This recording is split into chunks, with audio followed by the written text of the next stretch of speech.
আমার বাড়ি থাকতে হলে আমার কথা মতো চলন লাগবো। চলন লাগবো মানে আমি কিভাবে চলতেছি? কিছু বলি না দেখে সাহস বাইরে গেছে, খুব সাহস বাইরে গেছে। কিছু বলি না তাই সারাটাক্ষণ কাজ করতে করতে করতে নিজের কথাই ভুলে গেছি, তারপরেও কিছু করি না, খুব সাহস বাইরে গেছে। মানে যাই ইচ্ছে তাই বলা যায় তাই না? সবাই আমার যাই ইচ্ছে তাই বলবা। আমি ভাড়ায় খাটি, কম কষ্ট করে এই সকাল 5টায় উঠছি, এই ধরে কাম করতেছি, কেউ একটু হেল্প করতে পাইতাছে না। আর এখন বাজে 10টা।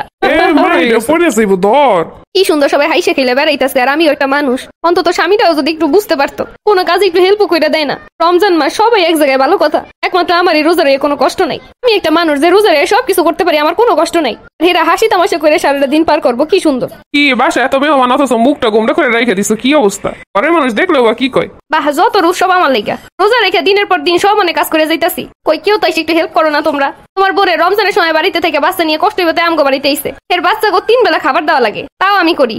সবাই ইফতারি কি খাইবো তাও আমি করি, সবাই সেহরিতে কি খাইবো তাও আমি করি। তাহলে আমি কি, আমি একটা মানুষ না? তোমাকে মাইয়া মানুষের তো একটাই রং, স্বামীর বাড়ির কারণে এমনিও ভালো লাগে না। ওরা আইসে আরো ভালো আইসে, ঘরটা জমজমাট আছে, কত সুন্দর ভালো লাগতেছে। তোমার তাই সহ্য হইব না? একটু কাম কাজ করলে যদি সবাই ভালো থাকে, সমস্যা কি? কাজ করবার মুখটা কেমন করে রাখবো? কি হইছে বৌমা, খোকা কি রাগ হইছো কেন? আমার বাড়ি থাকতে হলে আমার কথা মতো চলন লাগবো। চলন লাগবো মানে আমি কিভাবে চলতেছি? কিছু বলি না দেখে সাহস বাইরে গেছে, খুব সাহস বাইরে গেছে। কিছু বলি না তাই সারাটাক্ষণ কাজ করতে করতে করতে নিজের কথাই ভুলে গেছি, তারপরেও কিছু করি না, খুব সাহস বাইরে গেছে। মানে যাই ইচ্ছে তাই বলা যায় তাই না? সবাই আমার যাই ইচ্ছে তাই বলবা। আমি ভাড়ায় খাটি, কম কষ্ট করে বড় করে বাবা মা তোমার বাড়িতে দিছে, খালি কয়টা খাওয়ান করানোর লেগে আর গাদার মতো খাটানোর লেগে অনেক হইছে। আমার বাপের বাড়ি কিছু নাই, আমার যাই ইচ্ছে তাই বলা যায়, খুব সাহস বাইরে গেছে সবার।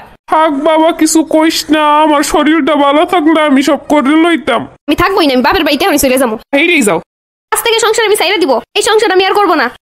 যায় না কেন? মনে হয় মাইয়ের ঠেকা পড়ছে। বাবা অত চোর যা গো, হ্যাঁ গো, বাপের বাড়ি যাওন বালা। রান্দা বাড়া হরতেও যদি কষ্ট হয়ে যায়, মাইয়ে শ্বশুর বাড়ি কেমনে থাকবো? আহা জামুই তো, কিন্তু এমনি যাবো না এবার। পাতিল থেকে শুরু করে ফার্নিচার থেকে শুরু করে সব আমার বাপের দেওয়া, সব নিয়ে বাপের বাড়ি যাবো। আমি রাগাই চলে যাবো, আমারে তারা এই দিবা ঝগড়াঝাটি কইরা, আর আমার জিনিস ব্যবহার করে খুব আমোদ ফুর্তি করবা, তা হইব না আর। যাবা দিছে, আমারই তো সব। আসেন ভাগ করমু, কোনটা আপনার আর কয়টা আমার। আইসে ইঁদুর মুখী, খালি ফটফট কথা কইতে পারে, কামের নামে কসু। এর মতো তবলা বাদক জামাই থার থেকে না থা ভালো। ওরে সম্মান করতে পারে না, মানুষের সামনে সম্মান দিতে পারে না। আর থাকতে পারলে থাও, না থাকতে পারলে চইলা যাও, পুষ্টা মারা উচিত। বাবা শরীরটা ভালো না, আমি যাই একটু বই।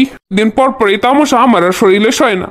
আইসে 2 দিন পর পর রাইতে খামু না, শরীরটা খারাপ লাগতেছে, খাইলে শ্বাস করতে পারি না, কষ্ট হয়। আর সকালবেলা উঠে দেও দিয়ে এক গামলা ভাত খাই, পেটের মধ্যে মোরাইতেছে, সারাক্ষণ খালি শরীরটা খারাপ লাগতেছে। তোমাকে মতো মহিলাগুলোকে সংসারে এত অশান্তি, তখন এই পোলার কানে লাগাও, তখন এই মাইয়া ওখানে লাগাও, সবাই সামনে বড় খারাপ বানাই নিজে ভালো হইব। একটু সাহায্য তো করবো না, ওদিকে পোলারে খালি পিন মারতে থাকবো। এই যে তবলা বাদক স্বামী, আমার চেতাইও না, অনেক মুখ বুঝে থাকছি। আমার চেতাইলে কিন্তু আর পার খুঁজে পাবা না, অনেক সহ্য করছি, এর আগেও কইছো কিছু কই নাই, এবার আমার মুখে লাগাম খুলে গেছে। ফারদার যদি আমার কিছু কওয়ার, আমার এল্লারে দিয়ে কাম করাও শুধু, তাহলে এবার কিন্তু তবলার তার মা সব সিরে যাবে, কই দিলাম।